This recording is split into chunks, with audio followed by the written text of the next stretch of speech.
सकते हैं। जैसे मैं दलित वोट की बात करता हूं आपके सामने, दलित वोट का हमारा जो सर्वे है वो ये बताता है कि ये एनडीए को 29% मिल सकता है, इंडिया गठबंधन को सिर्फ 5%, मायावती अलग है इंडिया गठबंधन से, उनको 65% ये वोट जा सकता है।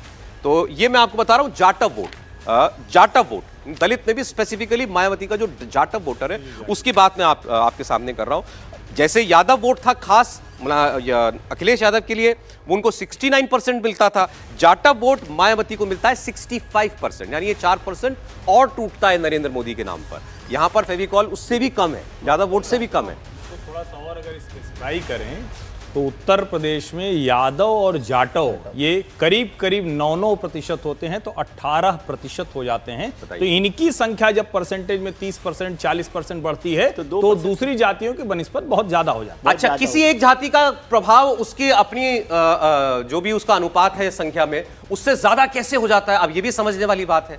जैसे यादव वोटर को यह पता है कि मैं अखिलेश यादव के लिए अगर वोट करता हूं या उनके परिवार में उम्मीदवारों के लिए वोट करता हूं तो मैं एक साथ जाकर के वोट करता हूं। एन ब्लॉक, बड़े लोग जीते, एन ब्लॉक वोट करते हैं, तो उससे बड़ा नेता जीतता है, बड़ा नेता जीतता है तो उनको लगता है कि हमको कुछ मिलेगा। तो इसीलिए यादव वोट जो है वो पूरी तरीके से शिफ्ट होता रहा या चिपका रहा अखिलेश यादव या सपा के साथ। दलित में आप देखेंगे जो जाटव वोटर है, जो जाति मायावती जी की है, जो उनकी कास्ट है, वो मायावती जी को चिपक करके वोट करता रहा है अभी तक। अब वो 65% वोट करता है। अब मैं आपको बताऊं, अगर नॉन जाटव दलित यानी जाटव को छोड़कर बाकी जो लोग दलित समुदाय में आते हैं तो वो मायावती की तरफ 40% जाते हैं। जाटव वोट जा रहा है 65%, नॉन जाटव दलित जा रहा है ओनली 40%।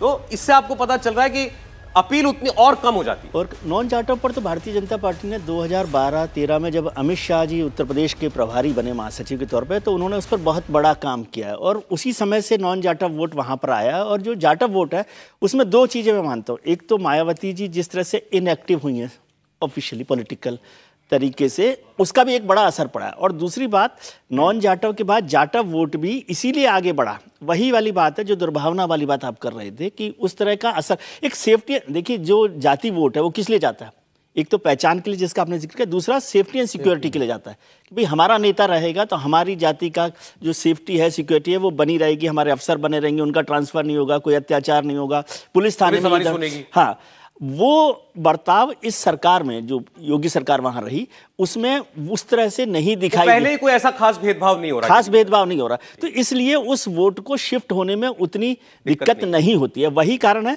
जाटव वोट में खासतौर से मायावती जी जिस तरह से इनएक्टिव हुई हैं, मतलब एक्टिव नहीं है पूरी तरह से, उसका असर वहां दिखाई देता है। और नॉन जाटव वोट तो भारतीय जनता पार्टी ने अपनी मेहनत से खास तौर से निकाला। अच्छा, अभी शांतनु, अभी तक हमने यादव वोट की बात की, नॉन जाटव वोट की बात की, गैर जाटव दलित की बात की। मैं अपर कास्ट वोट पर हूं, उससे पहले दोनों जो प्रिंसिपल ओपोनेंट है इस वक्त उत्तर प्रदेश के अंदर, राहुल गांधी और अखिलेश यादव, दोनों अपना जाति का कार्ड निकाले घूम रहे हैं। वो राहुल गांधी तो जगह जगह पत्रकारों से उनकी जाति पूछ रहे हैं, कौन सी जाति से हो तुम, तुम्हारा कैमरामैन कौन सी जाति का है, तुम्हारे मालिक कौन सी जाति का है। वो दूसरे वाले पीडीए की गाड़ी लेकर के चले हुए हैं।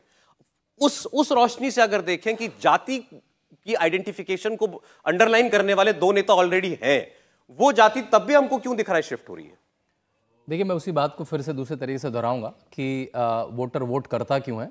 जब हम नरेंद्र मोदी को सुन रहे हैं तो वो एक विजन दे रहे हैं, खैर वो इनकम्बेंट भी हैं तो बताएंगे भी उन्होंने क्या क्या काम किया है, आगे का विजन दे रहे हैं। और राहुल गांधी हमें हर या तो कास्ट सेंसस की बात करते हुए दिख रहे हैं या जाति पूछते जा रहे हैं, पत्रकारों की जाति पूछ रहे हैं। और उनको बड़ा धक्का भी लगा, नीतीश कुमार जिसको वो जाति सेंसस का एक बिल्कुल ट्रम्प कार्ड लेके चल रहे थे, वही उनके पाले से चले गए। और आज का जनता, आप कहते हैं युवा दो नेता हैं, युवाओं से जाति की बात अगर आप अटैच करें तो एक युवा नहीं समझता है उसको। वो सोचता है भाई आप हाईवे की बात करें, आप इंटरनेट की बात करें, आप जॉब की बात करें, आप यूनिकॉर्न की बात करें, तो यहाँ पे कास्ट लाइन ब्लर हो रही है। लेकिन जब आप दिखाते हैं कि मायावती इतना डॉर्मेंट होने के बाद भी 65% वोट है, तो ये इस बात को स्थापित फिर से करता है कि जाति अभी चिपकी हुई है, जाति चिपकी हुई है। आप इतना बिल्कुल सुषुप्त होने के बाद, हमने मायावती को किसी भाषण में नहीं देखा बहुत समय से, तब भी वो 65% वोट जब वो मुख्यमंत्री बनी थी तब का उनका चिपका हुआ। आजकल तो जाति की स्टिकनेस है अभी भी यहाँ पे हमें दिख रही है। नहीं, आप जब लोगों से बात करते हैं तो आपको उनकी बातों में, उनके कंसर्न्स में जाति कितनी बड़ी चीज है। ऐसे हम लोग जब जाते हैं, जिस तरह से वस्त्र हम लोगों की पहचान भी होती है, तो जाति की बात नहीं निकल के आती है। आप उनके लंबे समय से रहेंगे, जब आप देखेंगे कौन किसके घर में खाना खा रहा है, किसके घर में शादी हो रही है, जिसे हम कहते हैं रोटी बेटी का रिश्ता है नहीं है, वो अर्बन, जितना उत्तर प्रदेश में भी अर्बन आएंगे तो होगी, लेकिन रूरल में अभी भी वो स्टिकीनेस है जाति की। लेकिन क्योंकि लाभार्थी, देखिए जितने भी लाभार्थी वाले हमारी पॉलिसी हैं वो निचली जाति को काम आती है, क्योंकि वही नॉर्मली जो निचली जाति है उसका इकोनॉमिक स्टेटस कम है, उसी के घर में टॉयलेट नहीं था, उसी का घर नहीं था, उसी के घर में चूल्हा नहीं था, उसी की पेंशन नहीं आती थी, तो वो उसे लाभ भी दिखता है। तो जहाँ पे कास्ट के बड़े छतरप नहीं है वहाँ पे जाति एकदम से टूटती है और वो लाभार्थी बन के वोट करती है। लेकिन हाँ, हर्षवर्धन जी की बात ठीक थी, क्योंकि यादव एक प्रबल जाति थी, वो वैसे भी लाभ बहुत सारे नहीं लेती थी, वो अपने धंधों में लगी है, वो नौकरियों में लगी है तो नहीं, लेकिन जितनी छोटी जाति है उसको लाभ की जरूरत जहाँ भी पड़ती है और लाभ अच्छे से मिल रहा है, जो हम कहते थे पहले भी 1 रुपए कमजोर जाति नहीं आता था, वो उनके पास लाभ पहुंच रहा है, तो वहां पे वो ब्लर हो रही है।